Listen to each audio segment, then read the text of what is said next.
যখন হাসিনা বিরোধী আন্দোলন ছিল তখন একদিকে পালিয়ে থাকতাম, আরেকদিকে পালানো অবস্থায়ও প্রোগ্রাম করা, অর্গানাইজ করা, ওই ব্যস্ততার মধ্যে দিয়ে আমার জীবনটা এখনো একইভাবে চলছে। কতবার জেলে গিয়েছি, কতবার ডায়েরিতে পরোয়ার মতো এইভাবে নোট করেছি।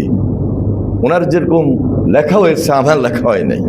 1 তারিখও মনে হয় নাই যে আমরা সবাই মিলে আন্দোলন করে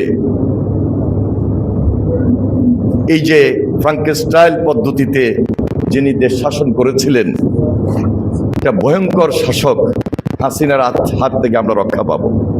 5 তারিখে যখন রেডিওতে শুনলাম যে হাসিনা উড়াল দিয়েছে, পালিয়ে গেছে, তখন আমরা একজনে আরেকজনকে আলিঙ্গন করলাম চোখের পানি দিয়ে। আল্লাহর হুকুম ছাড়া শেখ হাসিনার বিদায় হয় নাই। আমরা তো উসিলা। সাইদি সাহেবের সঙ্গে আমার মিল তো খুব ভালো, কারণ ওনার আমি বক্ত ছিলাম। ওনার যেহেতু ব্যয়ের বাড়ি ছিল লক্ষ্মীপুর, সেই হিসাবে আমার প্রতি তার একটা দুর্বলতা ছিল। যখন এই লক্ষ্মীপুরে তাফসিরে কোরআন হইতো তখনই উনি আমাকে দাওয়াত করতেন, আমি সেখানে যেতাম। আর কাদের মোল্লা সাহেব তো ছিল এক্সেপশনাল। সুরমাতে যখন ছিলেন তখন যে আজকে কই মাছ খাওয়ার কম্পিটিশন হবে, উনি কই মাছ খেতেন, একটা কাঁটা পর্যন্ত ফেলতেন না। কই মাছের কাঁটাটা পর্যন্ত উনি চাপায় চাপায় একদম কমপ্লিট করে পুরোটা শেষ করতেন। আর আমার রাজনৈতিক জীবনের বই যদি আমি লিখতে যাই, এটা লিখে শেষ করা যাবে না। আল্লাহর হুকুম 40 ঊর্ধ্ব হয়েছে।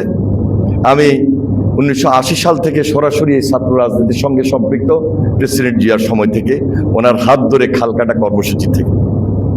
তো প্রেসিডেন্ট জিয়া যেহেতু একজন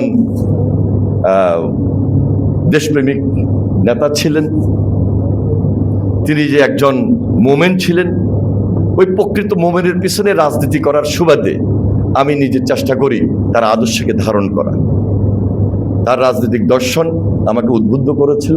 বিদায় সর্বশেষ দেশনেত্রী বেগম খালেদা জিয়ার নেতৃত্বে আমার রাজনৈতিক উত্থান ছাত্র জীবনে।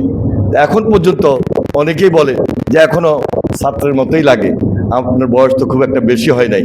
তা আল্লাহর হুকুম সবাই দোয়া করবেন, আমরা যেন মিলেমিশে পার্লামেন্টে যেভাবে কথা বলি বাইরেও যেন সেটা রাখতে পারি। ইএফটি ফার্স্টের সাথে ট্রেড করুন যে কোনো জায়গা থেকে। ক্যাম্পাসে ক্লাসের ফাঁকে, ঢাকার জ্যামে বসে কিংবা ঘরে বসে, ট্রেডিং এখন হাতের মুঠোয়। তাই ট্রেড করুন যখন খুশি, যেখানে খুশি।